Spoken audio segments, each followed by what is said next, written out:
Thank you very much. Well, good afternoon, everybody. Welcome to this first meeting in public of our committees in common.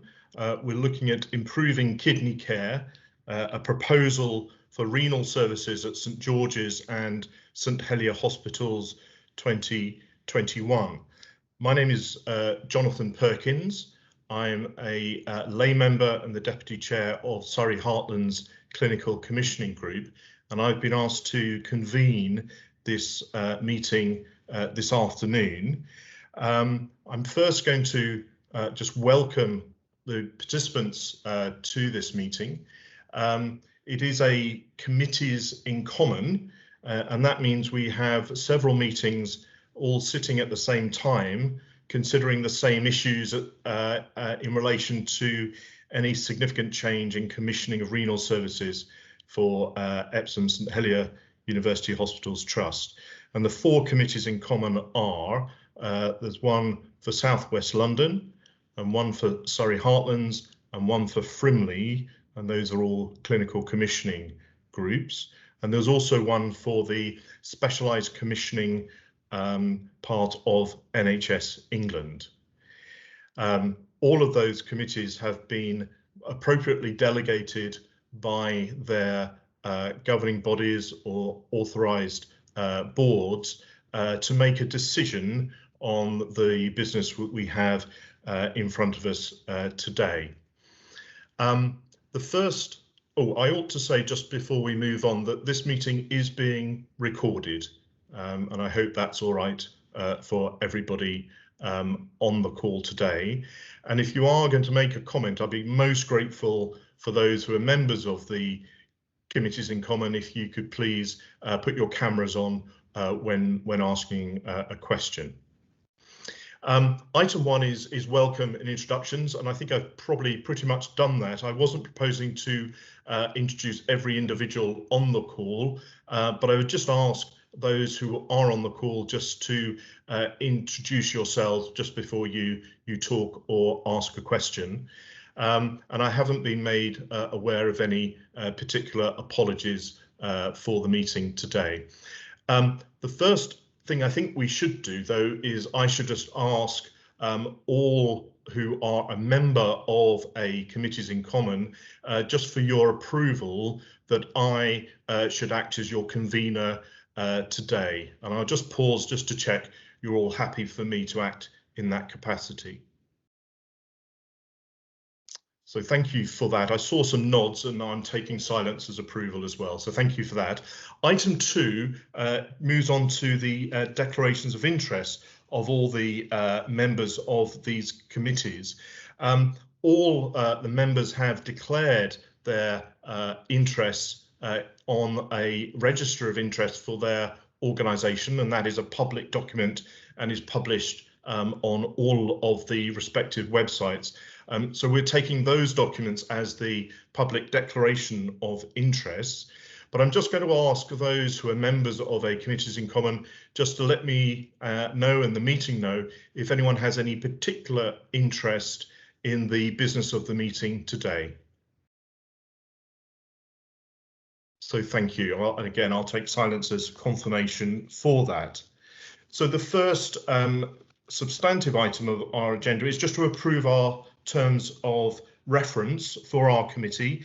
They're with the papers and they follow a form that's been used between a number of organisations a number of times before, so they are in quite a familiar form. I'm just going to just pause and see if anyone has any comments or questions on those terms of reference. Sounds like everyone is happy with those, in which case I'm just going to ask for perhaps could the chairs of each of the committees in common just confirm that you approve those terms of reference. So I'm going to go first to Dino from South West London. Yes, approved, Chair. Thank you very much. And Russell Hills from Surrey Heartlands. Yeah, approved. Thank you, Russell. And to Ed Palfrey from Frimley.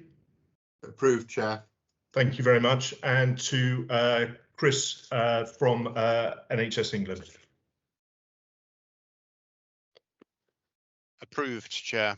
Thanks very much indeed. So those are approved, and I have checked, and I see that all of the committees that we have with us are all quorate as well, so we can all proceed to the business of the meeting. So the first or the next item is to consider the pre-consultation business case, including the equality impact assessment in relation to renal services. And I'm going to hand over to James Blythe, who I think is going to introduce this and then take us through this item of business. So over to you, James. Yes, thank you, Jonathan. And I wonder, just as I start talking, if we can have the main presentation put up. So my name's James Blythe, and I'm the lead for South West London Integrated Care System for working with specialised services. And my role in this work has been to really pull together the proposals around this potential service change.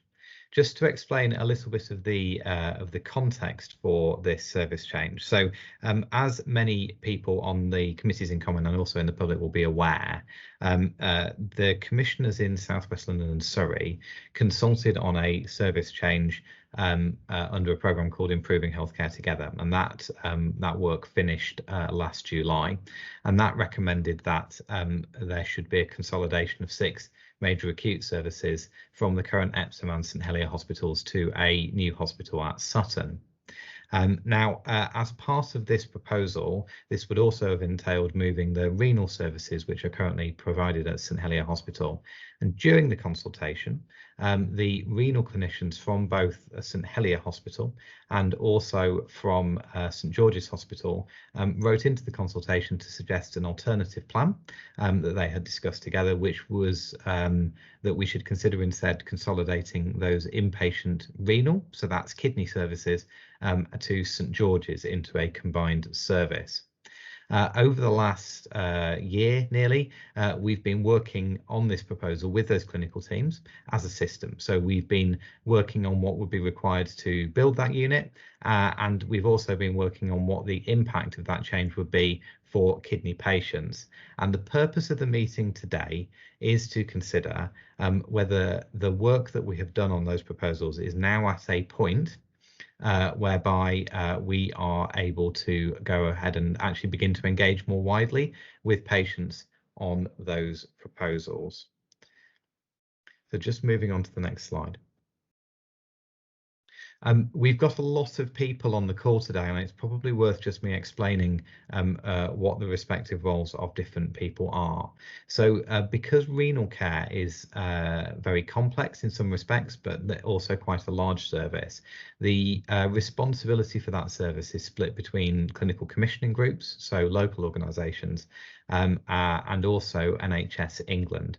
So to make a decision about moving to engagement and ultimately to make a decision about a proposal for change, we need to involve the clinical commissioning groups from South West London, Surrey, Heartlands and Frimley, and also the NHS England specialised team that works with patients both in London and the South East because of the nature of the service change. And that's why everyone has come together today to decide whether we proceed to the next phase of this work.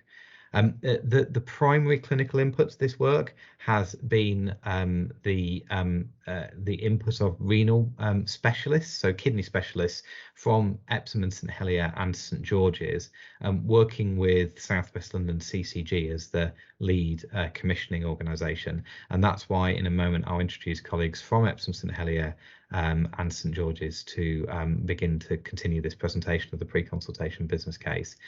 We have named Andrew Murray, Dr. Andrew Murray from South West London CCG as the sponsor of the covering paper, and that's really in Andrew's role as the chair of South West London CCG, but the main clinical input has to come from our renal specialist doctors. So the purpose of today's discussion really is to look at that information that's already been circulated, to hear a presentation mainly from the specialist doctors, and then to decide whether, as commissioners, we are happy to proceed to have a conversation, firstly with our local authority overview and scrutiny committees, but then very much with a view towards commencing wider patient engagement on this proposal around the consolidation of primarily inpatient services onto the St George's Hospital site. And with that, I'll hand over to Dr. Jeannie Corn from Epsom St Helier University Hospitals NHS Trust to take us into the some of the detailed factors which are considered in the pre-consultation business case. Hello everybody. So I'm Jeannie Corn. I'm a kidney doctor and I've worked at St Helier since 2003, and at the moment I'm the Clinical Director of Kidney Services at St Helier, joint with Fiona Harris. So if I could have the next slide, please. Thank you. So if you look at the slide, you can see both St George's and St Helier Hospital on the map, and we're about 4 miles apart. Between us, we look after around 13,500 patients with some form of kidney disease. So that includes patients who've had kidney transplants, it includes patients who are on dialysis, and it also includes patients who have kidney disease and need to be seen regularly in our outpatient services. At St Helier, we have more patients, we look after more patients, and you can probably about 2/3 of that number, but at St George's Hospital, that's where the transplant surgeons are, and that's where the transplant operations go ahead. And if you look at the map, there's just some of the district general hospitals and sites there where we already provide outpatient renal services going out from St Helier Hospital. In fact, there's a lot more that aren't on that map. At the moment, in both St George's and St Helier Hospital, the inpatient buildings are in very poor repair, and we're struggling at both hospitals to provide a good inpatient service, partly because of that. And in addition to that, St Helier Hospital acute services are definitely going to move out of St Helier Hospital and are going to move to a site in Sutton. And so it's no longer possible for the renal inpatient services to remain at St Helier Hospital, because there wouldn't be any of the other services co-located that we need. We wouldn't have an intensive care or an A&E, and we wouldn't be able to provide safe inpatient services for renal patients. So we have to move somewhere. We already do a lot of work together with the clinicians at St George's Hospital. Between us, we provide transplant services and other services. We talk with them a lot. We share a dialysis unit at Kingston. And we feel that by bringing our inpatient services together at one site, we can provide a much better service for inpatients, but also we'll make some savings in economy, in scale, and have a better group of consultants working together to be able to increase outpatient services throughout Surrey and South West London and provide more outpatient care nearer home, as well as better inpatient care when people need to come into a renal hospital. If I could have the next slide. So just to explain this, perhaps the 3 main reasons why we want to do this. First is to be honest, we've got to move because both hospitals have got buildings that are in a terrible state of repair, and we need to do something about that if we want to try and carry on looking after inpatients safely. It's been especially highlighted in COVID. We don't have hardly any side rooms. It's been very difficult to keep people safe as inpatients during this time. We know if we look at both our services, there's things we're each good at and things we're each bad at, and as a result, less good at. As a result, there's a degree of inequality at different things that we're offering our patients. What we'd like to do by coming together is to upscale at both units, to look at the best of each service and to iron out inequalities that are happening between patients across our joint patch. And we think we can do that by coming together. And we do think that by having one inpatient service, We will make some savings in the staff that's needed to provide that service, some financial savings and generally improve efficiency, and that the savings we make we can use to improve services throughout the whole area, including our outreach service. If I can have next slide. So there's 4 pictures here, and if we could start with the one right at the bottom right with the red and orange, the red trapezium on it. This is where the planned new renal unit would be. It would be at the St George's site, but it would be under joint management of Epsom and St Helier and St George's Hospital, and we'd have control of the beds in that area. The plan is to build a 70-bed inpatient unit, but it would also include some acute dialysis slots, outpatients, and a day unit, of a 14-bedded day unit, so that we could assess people quickly, and also so we could carry out day surgery from that base, and also offices actually for consultant staff and for some of the nurses, specialist nurses who would be working there and would be carrying out phone clinics. There's also an orange area on that at the moment has nothing on it, and if we needed to expand, apparently we could use that site, but our intention is probably not to expand at the St George's site. If we needed to expand, we think that expansion would be out in Surrey. Going from the new build, there's 3 levels, a direct bridge and walkway through to the Atkinson Morley block and on through to St James's Wing, which is where the theatres are. And a part of this plan would be to have 15 dedicated theatre sessions, which would help us enormously both with transplant surgery and with the surgery that we need to do to create and maintain the vascular access that's needed for dialysis. If you look at the other 3 pictures, top left is a 3-dimensional picture of what the unit would look like. There's also a picture of how the satellite, how the dialysis area would look, and also an inpatient room, which over 50% of these rooms would be single rooms with glass fronts so we can see in them.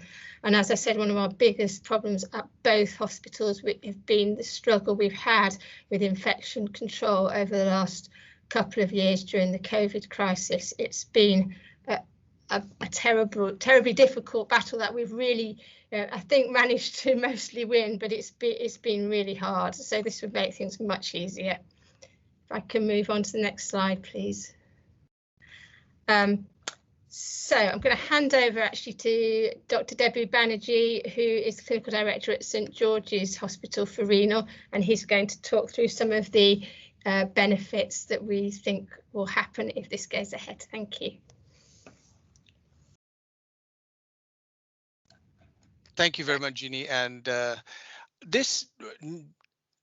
collaborative unit will provide a huge range of benefits for patients, staff, and provide the financial stability. Now, Dr. Corn has already mentioned some of the things that this is going to provide, but just to mention a few more, it will have a huge impact on our vascular access program, which was highlighted in the GIRFT, and I'll talk a little bit more about in the next slide. It will provide a greater speed of access to transplantation and preemptive transplantation, in which patients are getting listed on the transplant list before they get onto dialysis. There will be a tremendous benefit because of the intervention radiology and surgeons all being under the same roof in the new unit, as Dr. Corn was talking about. There will be increased access to home therapies, but this will be outside the new unit, and that's important to emphasize. That will be not in the new unit itself, but it will be based at St. Helier's and outreach services. There will be a dedicated ambulatory care facility in which patients will come and get their treatment during the day, and that will reduce the length of stay, so patients will not be staying overnight. There will be better junior doctor and consultant cover, particularly during the weekends and nights, with more senior cover, so better access to senior cover and better care for the patients who are sick and admitted. And the other thing is that St. George's, being a tertiary care center, there will be better access to other codependent services such as vascular surgery, cardiology, neurology, and neurosurgery. And as Dr. Corn was mentioning, this unit will be very close to Atkinson Morley, which hosts neurology, neurosurgery, cardiology, and cardiothoracic surgery. This will provide better patient experience compared to what we have now. And let me re-emphasize once again what Dr. Kwon mentioned about the side rooms. There will be a dramatic increase in the number of side rooms that we are going to get. And COVID has taught one thing, that we need more side rooms for better infection control. And as I mentioned before, it provides the financial sustainability because merging the two units bring a lot of efficiencies because of economies of scale. Moving on to the next slide, you can see that majority of the services, which is provided now locally, 95% will continue to be provided locally. And that includes our outreach services to the local hospitals, including inpatient care and outpatients there. It includes all the dialysis units that we have, which will continue to function exactly the same, with the patients accessing the service in exactly the same way and the same consultants. The home therapies, which Dr. Kwon was mentioning, we are hoping will continue to expand and move out more further into the outreach services. The patients who will be affected are the 5% encounters of inpatients and a few outpatients immediately after kidney transplantation.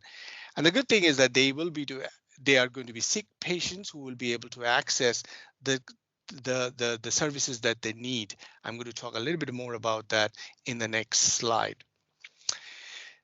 If you go to the next slide, you will see there is an enormous benefit for research and education, and also staff experience. With research and education, co-located with St. George's University of London with a research portfolio, will help tremendously. The Renal Research Institute, which has been doing some good work in preventing progression of kidney disease, will be incorporated into that. And then we can go from bench to bedside on these disease progression and thereby prevent progression of patients going on to dialysis.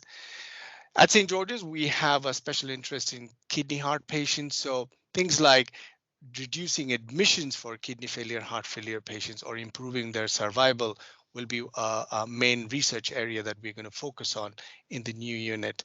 And having that large access to patient population, both in the new unit as well as in the outreach, will provide us with the patients that we can recruit for research and thereby attract grants from organizations such as the NIHR. The staff experience we hope is going to improve, not only because of the inpatient services located in a better unit with better facilities, but also access to education and training. And this is not only education and training for doctors, but also for nurses who will be providing the sustainable workforce for the futures. For example, St. George's has a very, very successful physician assistant program in the university, which can be of use. Moving on to the next, you will see that certain services like vascular access and multi-site transfers will change.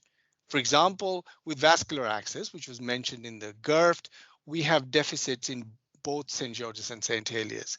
For example, at St. Heliers, we have access to day surgery and surgical theaters, but not the surgeons present there 24/7. Whereas at St. George's, where we do have the surgeons present 24/7, because they are transplant surgeons as well, do not have access to day surgery. And that was highlighted in the GIRFT for St. George's report. So both groups of patients will be benefited by having the theaters, as Dr. Kwon was mentioning, as well as surgeons in the same site for regular surgery, as well as surgery which are necessary for declotting of fistulas, out of hours, and emergency surgery. The other pathway which changes is for multi-site transfers. For example, inpatients who are sick and require services such as cardiology, cardiothoracic surgery, vascular surgery, and are admitted at St. Heliers Hospital will not wait for a bed. For example, a patient with a heart attack waiting for an angiogram from St. Heliers will not need to be transferred to St. George's to access the services. This is known as ST elevation heart attacks. They will be at St. George's in a facility which is very close to Atkinson Morley to access the angiogram that they need. And I'll stop there and hand over back to Dr. Kwon to talk about the outreach services a bit more. Can you please go to the next slide? Just one more thing about this cartoon slide, where we are trying to show that this new facility will provide a lot of benefits. And that's not only financial, as you can see on the top left, but with more beds, dedicated theater sessions, we are expecting better outcome and better experience for the patients, and also better access to experts such as intervention radiology, cardiology, and cardiothoracic surgery. And back to Dr. Kwon. Yeah, thank you. So a lot of the work that we've been describing has been about building a new acute inpatient facility. But I really want to make sure that everyone understands that this isn't going to change the outreach services that are already going on from both St George's and Epsom and St Helier Hospital. And the intention is to further develop these services. We haven't got lots of fully worked out pathways. This is something that's going to happen in 4 years' time, and these pathways are just being developed, and we're developing them along with new guidelines coming out all the time from places like the Renal Association, and indeed new treatments being available for chronic renal disease that we would want to introduce. But I think it's important to know that we're already developing outreach services all the time. We're doing this. It's not something that's going to start in 3 or 4 years' time. And what I would see is that coming together as an acute unit with St George's would just enable us to further develop these, both because we've already got a track record in it, but also because there would be more, there would be efficiency in looking after inpatients and more time and consultant and to some extent nurse specialist time available to do this. So as an example, 3.5 years ago now, we set up an inpatient renal service at Frimley Hospital. And our intention would be to use that site to further develop services around there. We're planning over the next year, I hope, to be developing home therapies, to actually start training home therapies at the Farnborough unit near Frimley Hospital. We've got a consultant we're training at the moment to do certain procedures that at the moment we would just be doing at St Helier, but we would hope to start doing those at Frimley. So that's happening now. We have, we think, 13 district general hospital or sites where we carry out outpatient clinics for nephrology at the moment, as well as 8 satellite units for dialysis. But we would like to expand what we offer at those sites. A lot of them we're already offering advanced kidney care clinics where we look and see people who are about to start dialysis. Some of them have iron clinics, some of them don't, but we're looking to introduce iron clinics which help with these patients when they're very anemic at all the sites. And that's something that's happening now and will carry on happening.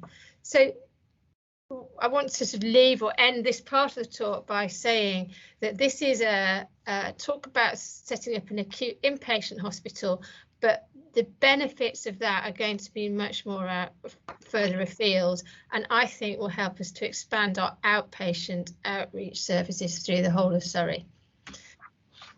And I'm going to pass back to James now. Thank you.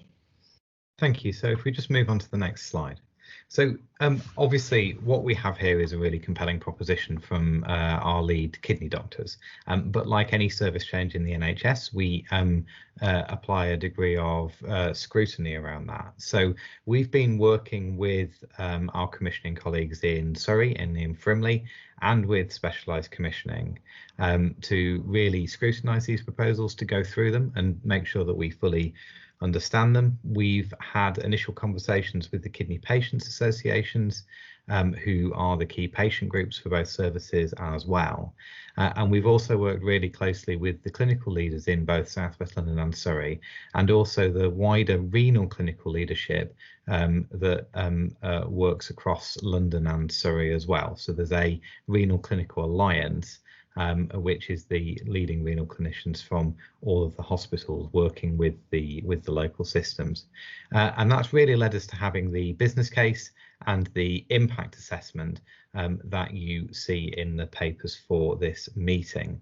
And then those papers have been reviewed by the Clinical Senate, the Clinical Senates for London and the South East of England, and you will also see their report and you'll see their recommendations. Now, they've got some very detailed recommendations for us, all of which we will work towards. Some of them have been reflected in the pre-consultation business case that is in the papers, so it's been amended from the version that the Senate saw. And then some of them are for us to pick up later down the line. And what we've then done is basically work towards this meeting, which is an adaptation of the approach that we used for the IHT proposals in terms of having a committees in common. We are working towards, as I mentioned at the start of the meeting, further engagement, which we'll talk about in the next item. But the step before that would be that we would go and speak to our local authority colleagues at the Joint Overview and Scrutiny Committees meeting, which we have asked them to convene in early July. Moving on. So just a little bit on the Senate recommendations and report. I won't go through them in detail. It was a really thorough scrutiny of the proposals, and we have made some amendments to the documentation as a result. There is more work to do, particularly on the end-to-end pathway, I think, with our colleagues in all of the systems, and to make sure that we put this change in the right context. So renal patient care is impacted by a lot more than what happens in inpatient services, which is what we're primarily talking about today. To work with St George's on making sure that we've got the right type of support on site for more renal patients, and also to work with our ambulance providers on the impact of a change in journey time. Moving on. There are some risks and challenges, but we have worked to mitigate those, and these have really arisen as we've gone through the process. I've talked obviously about the further work we need to do in terms of taking forward the change and implementing it, as highlighted by the Senate. I think the key risk, just to flag here, I mean, we're not going into detail around travel times in this presentation because there's a huge amount of information laid out, in particular in the impact assessment, and it really needs to be the focus of the next phase of the work. So obviously calculating a travel time difference is one thing, but actually the experience and the impact of that travel time difference is something which is different for every patient and every carer and every relative and visitor. So that's something that we really need to understand in the next phase of the work if we proceed to engagement. What we can say is that about 2,700 patients a year will be impacted. The average impact will be an increased journey time of about 8 minutes each time they come to one of the services which is impacted. But of course that differs quite significantly depending on where you live in what's quite a large catchment.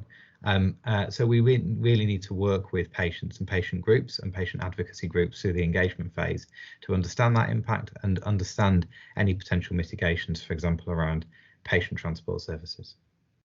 Moving on. Our recommendation to the committees in common today, therefore, is that based on the work that we've done, based on what you've heard about the clinical benefits of this change, we think there is a really clear preference around this option, which is to co-locate inpatient services for all the reasons that have been laid out. We think it's the preferred option because it has really clear clinical benefits, but with a travel time impact on less than 5% of contacts, and with the ability to maintain really strong outreach clinics and dialysis services throughout the patient catchment. And so our recommendation to the committees in common is that we should take this forward to a meeting with local authorities on the basis that we will engage on this preferred option and proceed to a discussion with the Overview and Scrutiny Committees, and then go on to a discussion with patients and with the wider public around this preferred option. And I am going to stop there. And Jonathan, back to you for the discussion. Thank you very much, James, and the two doctors as well. Thank you for that. So I'm going to open it up to the committees for a discussion and questions. So are there any questions that people would like to to raise, having heard that presentation.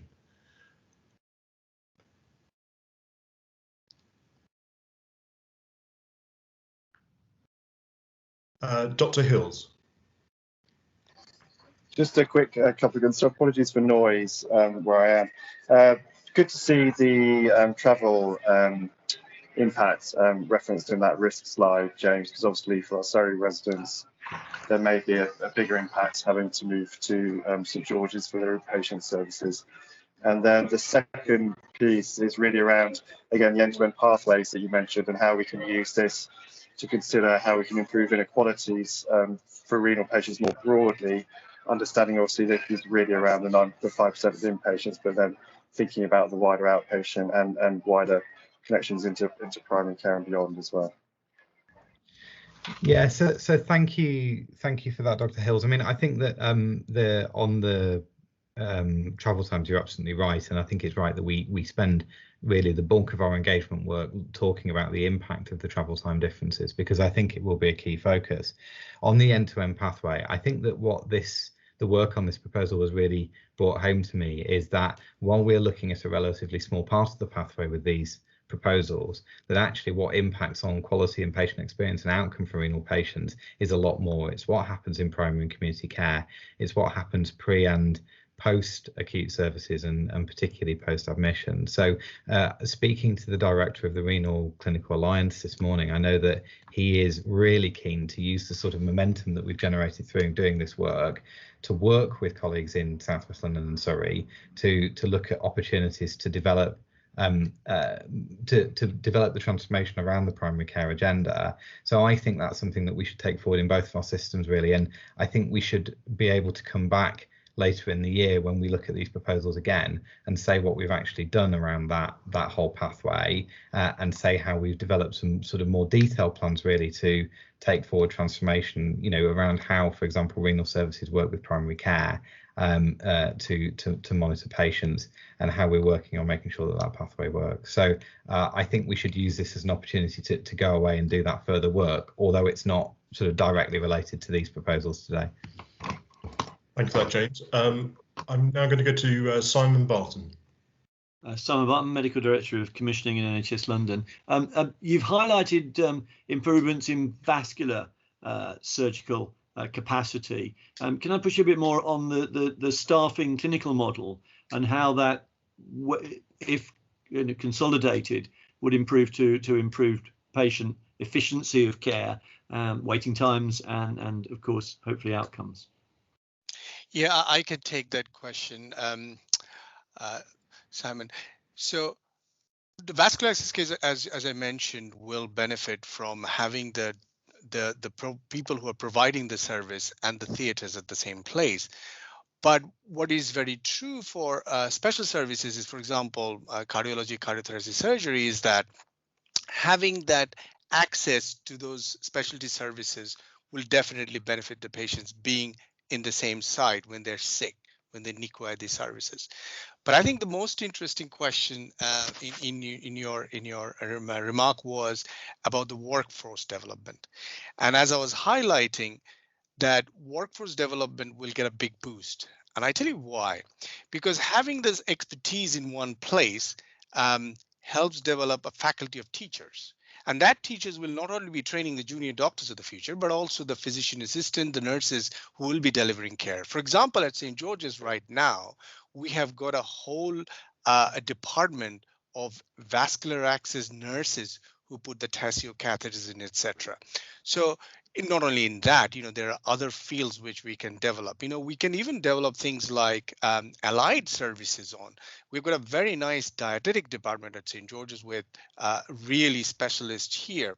And what we can do is now develop this center to train the workforce to provide access, to provide post-transplant care, and they will be doctors and nurses and physician associates and dietitians and physiotherapists who can provide the good care for these people. And having all this expertise together with the St. George's University of London, where a lot of courses are developing it, I think will provide a better opportunity. We can even develop MSCs for nurses to provide vascular access, as for example.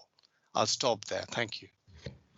Thank you, Dr. Banerjee. So it does sound like a very exciting development that you've got in possibilities there. I'm now going to ask Chris Tibbs, who I think's got a question. Yes, hello, I'm Christopher Tibbs. I'm Medical Director for Commissioning for South East Region. Question really for Jeannie about the satellite service that you run at Frimley Health. I'm wondering if you could give a little bit more description as to what the satellite service consists of and which patients are able to access it, particularly those in Southwest Surrey, West Sussex and East Hampshire who live a long way from St George's, Sutton and St Helier. Yes, thank you. So there's three elements to the service we offer there. So one is outpatient dialysis, which is based at Farnborough, and that's open to anybody where that would be their nearest dialysis unit. There'd be no restrictions at all to that. And then we have a lot of outpatient clinic offers around that area. So I think there's 4 or 5 different sites where we offer general nephrology outpatients and an advanced kidney care clinic. And again, anyone where that would be the nearest place they could access that would be welcome to use it. We also, as you know, now have an inpatient service at Frimley. There's currently 8 beds. There are a few things there where we would still want to bring people up to the main centre at St Helier or at St George's, just because we don't have the full consultant cover, renal consultant cover on site overnight. But apart from that, anybody where that's the nearest centre, if we were happy that we could provide the care they needed, we would be happy for them to access those beds. Thank you. Thank you for that. So I'm not seeing any other hands. Does anyone else have any questions on the presentation we made on this pre-consultation business case? I can't see that. So in which case, let's move through to approving, if that's what the committees would like to do, the recommendations before us. So I'll just summarise those.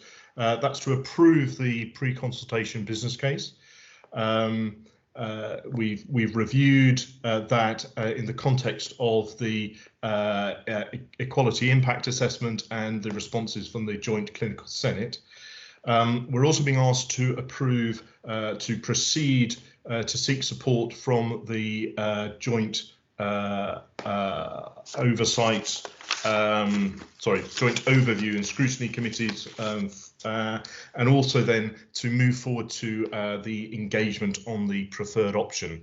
So I'm just going to ask the chairs of each of the committees in common, please, to tell me whether or not their committees approve those recommendations. I'm first going to go to South West London. So Dino, is that approved by your committee? So just looking at my fellow committee members, and yes, that's approved. That's approved. Excellent. And then I'm going to move to Frimley and ask Ed, is that approved by your committee? Yes, thank you, Chair. We approve that. Excellent. And then Dr. Hills for Surrey Heartlands. Yes, thank you, Chair. We approve of those. Yes, thank you for that. And then to Chris Tibbs on behalf of NHS England Specialised Commissioning. Yes, we approve. Thank you very much. So that is approved and we'll move forward. The next item is on the engagement strategy, and I'm just going to ask James and Stephen Webb just to move forward with that. Yes, thank you. So very briefly, what I'm just going to ask Stephen to do, who's our comms and engagement lead for the programme, is just to summarise some of what's in the engagement strategy that's also been circulated in terms of our approach. So over to you, Stephen. Yes, thank you, James, and thank you all for giving me the opportunity to set out the engagement strategy to support this proposal. I know we're running tight on time, so I'll try and move through this as quickly as possible. So if I could have the next slide, please. So we are at the very early stages of the engagement, and obviously engagement is absolutely key, not just to hear from patients and others about the very specifics of this proposal, but also other comments around improving the renal service more generally. And as part of this approach, there is a full engagement strategy which has been shared with for this meeting, which goes through, you know, the principles, a lot of considerations, the material and the channels that we'll be using. And I'm hoping you all had a chance to have a look at that. If I could have the next slide, please. So it's a very rich, very sort of verdant mix of audiences that we need to reach here. As you'll have seen from the map earlier, the footprint for these services are very wide and very deep. So one of the approaches that we're taking in the engagement activity is to sort of segment the audiences in 3 ways. So this is just to give you a brief summary really of the approach and the activity. So firstly, those directly affected, which is patients, families and carers, and the renal staff. So we're looking at direct contact, you know, through meetings, through letters, through information in outpatient departments and clinics. Then there's the interested parties. So you can see a list there, but you know, particularly thinking about patient and community groups and how we can work with people who are interested in this area to not just make them aware, but also use their connections to spread the engagement activity, which would be really key. And then the third group is really the sort of the general public. So how do we get looking at getting messages out to encourage awareness and engagement through social and traditional media, through live events, local engagement networks, etc. And also working really, really closely with NHS comms and engagement colleagues right across this area, who again have got a lot of really good, well-tested links that we can use. And we obviously have to be mindful of COVID, so there is a mix of online and face-to-face engagement, which is set out in the plan. Next slide, please. So I said at the moment we are at the very early stages of the engagement activity. But to date, we have done some engagement. I think James has mentioned already around the kidney patient associations, for example, and we have made some changes and will continue to make changes to the plan and the material based on engagement, for example, testing patient material and letters, etc. So we will see this develop over time. And then the final slide, please. So in terms of the next steps, as you'd imagine, we need to agree the final activity plan and material. We need to make sure that all our contacts, all the people we're looking to magnify the impact and the value of what we're doing are well defined and we can get to them easily.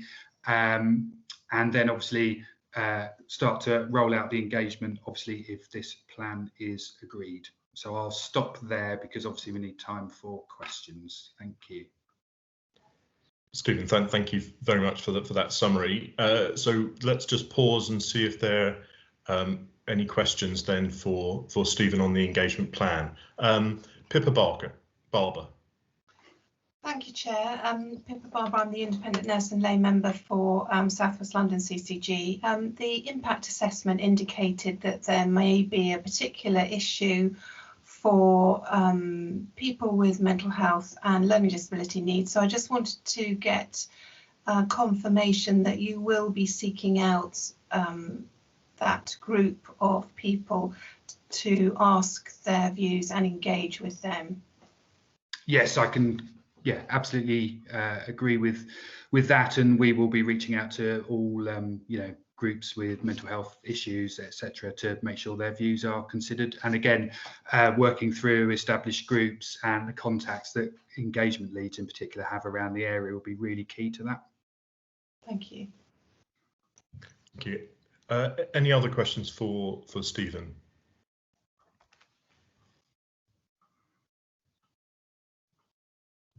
Stephen, just for my purpose, so when do you think, if it all goes ahead as you foresee, when do you think that the results from the consultation exercise will be available for us to review? So I'd probably need to check with James before I do a hostage to fortune. But I mean, the engagement work is planned to run into early September, so it would take us a few weeks to bring that together, get that analysed, and then report back. So I would say probably October. Yeah. Okay. Yes, so just to come in on that, Jonathan, I think we would be anticipating having another committees in common in early October, when we would formally review the consultation outcome report, the engagement outcome report. I think as information becomes available, we're very happy to share things with the committees in common as we sort of start to pick up some emerging themes through the process, though, rather than sort of just leave it all to the end. I'm sure that would be much appreciated, so that anything coming out we could feed back into the process as well. So that sounds a very good idea. So if there aren't any more questions on the engagement, I'm just going to ask if we, as 4 committees, then approve that. So once again, just to go around the committees, Dr. Padhanami. Dr. Dino Padhanani, from South West London CCG Committees in Common. So yes, approved. Excellent, thank you very much. And I can see you there, Dr. Hills. Yes, approved, thank you. Thank you. And Edward Palfrey. Yes, approved, Chair. Excellent, thank you. And Chris Tibbs.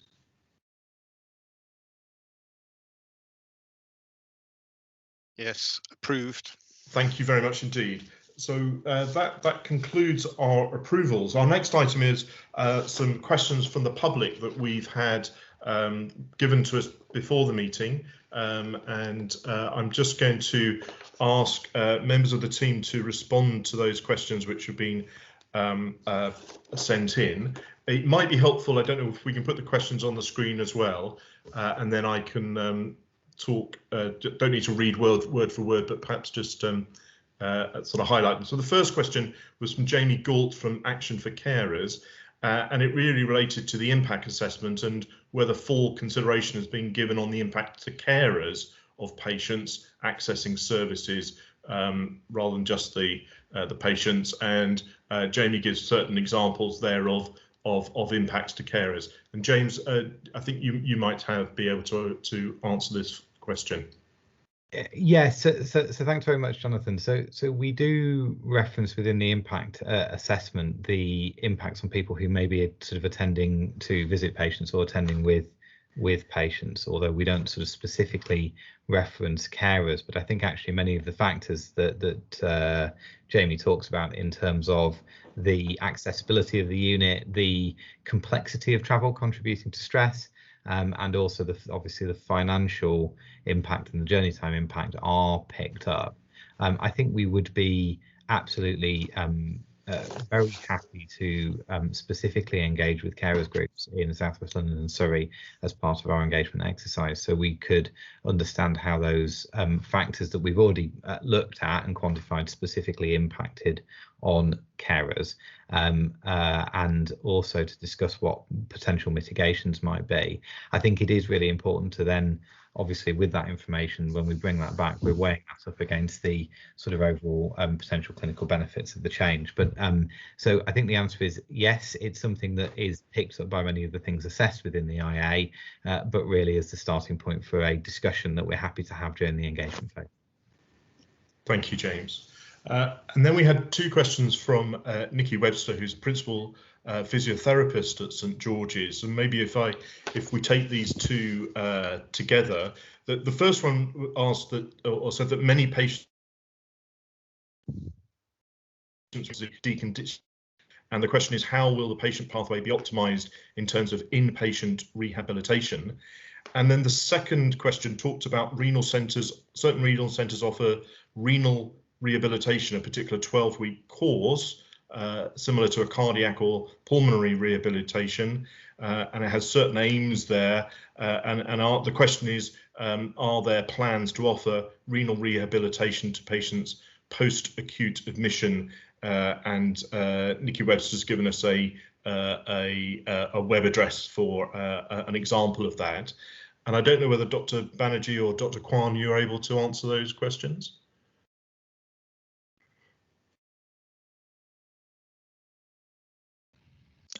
I mean, I can start off perhaps, or Jeannie, did you want to start off? No, that's fine, Debbie. You go ahead. Yeah, so short answer is yes. And we're going to do it with collaboration with the ICSs and the clinical commissioning groups. Now, the long answer is this is a passionate area in St. George's. We're doing some research on renal rehabilitation in patients who are, as you know, once they get admitted for a long period of time, they do get very unwell and very sick and lose their muscle strength. So yes, there are plans, but can I emphasize that we have this new inpatient facility where we're going to have the patients for a short period of time. And our aim is to then get them out back into the community and back into these outreach centers where the rehab will continue. So what we need to develop is a pathway by which we can work very closely with the rehab services outside the St. George's. So strengthen the rehab services within St. George's to provide that acute care and acute rehab which is needed, and then continue that in the community. And once again, going back to the question of developing the expertise to do that in the future, we will be at a unique position where we'll have a large group of patients who are unwell and sick getting admitted and needs to be get back onto their feet, out into the community and out into the outreach services. So we can develop a program of teaching perhaps for the physiotherapists and thereby develop the physiotherapists of the future who can provide this care in outreach services as well as outside Southwest London and Surrey. Thank you. Thank you. We then have a series of questions from Claire Burgess, who's Chief Executive of the Surrey Coalition for Disabled People. And the first question is that the papers mentioned that the team have engaged with patient groups on the proposal. Please can the team clarify how many renal patients and carers who live in Surrey have been engaged with to date and what form this engagement took? Stephen. Yeah, so I'll take this one. So I can clarify, as I said in my sort of brief summary of the engagement plan, we are at the very start of this engagement activity. So we haven't done any specific work with patients and carers in Surrey, other than if any of those are members of the Kidney Patient Association around St Helier. So the plan really now is to get cracking with the engagement activity, which will engage with those renal patients and carers who live in Surrey. Thank you, Stephen. Then the next two have to do with travel, and the first says that the equality impact assessment mentions the impact the proposal will have on marginalised communities, such as people who are disabled. And a key area of concern is travel to and from the proposed site. And the question is, how will people who are not eligible for patient transport be supported to travel from, for example, Epsom to St George's in an accessible way? So can I start that one, Jonathan? Yeah, yes.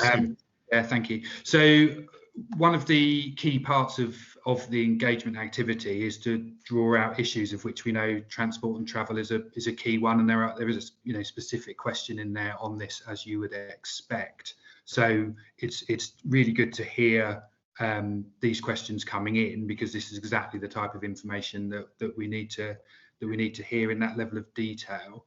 My understanding is that the majority of kidney patients would be eligible for patient transport, but I don't know, Kira, whether or not you want to add anything on that side on the eligibility. Thanks, Stephen. Yeah, so as we've said, we're talking about 95% of activity attendance is staying in the same place, and so for the 5%, I think what we know from our experience at the moment is that the patients affected in that 5% group are a very significant proportion of those would be eligible for patient transport. At the moment, not all of them use it, but for those who do wish to travel to the site, under their own steam by car, for example, we're looking. So the site that we've got has parking immediately adjacent, and we've looked at increasing the proportion of spaces that we dedicate for blue badge holders, because we know that a large majority of our patients would be eligible for that. And I think lastly, the next question is around public transport, yes. Which at the moment not lots of our patients use, but obviously there are options around the reimbursement of travel costs around the hospital travel scheme for people who are on low incomes or receive certain types of benefits, and we're very happy to support patients to receive that, as well as our KPAs do the same thing for people that doesn't help. So there are lots of ways that we can help people to get better access. Thank you. So that covered the third question there from Claire Burgess as well.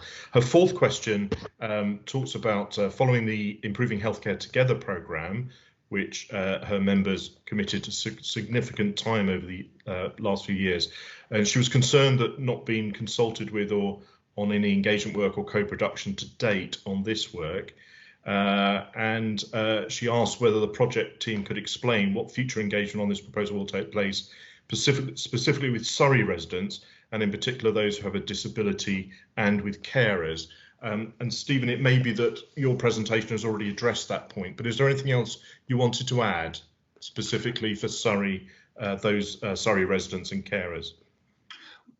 Well, I think, as you say, my sort of summary of the activity, pulled out the fact that we would be focusing on Surrey, we'd be working with existing groups there to reach out. And I think I will probably take the opportunity to reach out to Claire herself, actually, and see again if we can work together to get this out. But I think Kira might want to come in. Kira. Thanks, Stephen. I was just going to add that the Epsom St Helier service, actually, aside from this piece of engagement work that we're doing for the new building, are about to embark on another piece of patient engagement, so that we can make sure that on an ongoing basis we keep talking to people all the time, rather than just for these specific set pieces. And so we're absolutely looking for people to get involved in that over the coming months. Thank you. And the final question from Claire Burgess asks, what is the impact of this proposal on the new Surrey patient transport tender, as the renal contract is understood to be in scope and will be brought into the main contract? Is there more transport going out of Surrey? If there is more transport going out of Surrey, this will have a knock-on effect to everyone using patient transport in Surrey. James, was that something you wanted to? Yeah, so I think that we need to do a little bit more work with our colleagues at Surrey Heartlands and Frimley to understand how any potential changes to patient transport might impact on this. Clearly, at the moment, so renal patient transport sits under a separate contract. Obviously, if those contracts are brought together, we just need to make sure that we were factoring in any impact of these changes. I think what's important to say is that obviously we're talking about a change that would result from a new building, so we're is several years away. So in terms of sort of the letting of contracts around patient transport, we have a little bit of time really to work through that. But I think it is important that it's raised so that we make sure that we are laying on enough patient transport really to factor in any impacts on those who use it needing to get to St George's. So a good question. I think I've already highlighted that there is more work to do working with ambulance service providers, including patient transport providers, and I would expect us to return to this when if we come back to the CiC later in the year as well, Jonathan. Thank you very much, and I'd like to thank all of those people who submitted their questions. All of them, I think, were really good questions. Thank you. And I think you've heard that there is engagement to be done, and on all of those factors that the relevant people will be making contact with you. So thank you very much for that. I think that brings us to the end of our business for this evening. I'm just going to ask if anyone has any other business that they would like to raise. Thank you. So no one has. So I think we heard that our next committees in common will probably be in early-ish autumn, perhaps in October, but it depends on the next stages following our approvals that we've made this evening. And I'd like to thank everyone for their time and for engaging in the session this afternoon. And we look forward to seeing how the proposals move forward from now. So thank you indeed, everyone, for attending this meeting. Good night.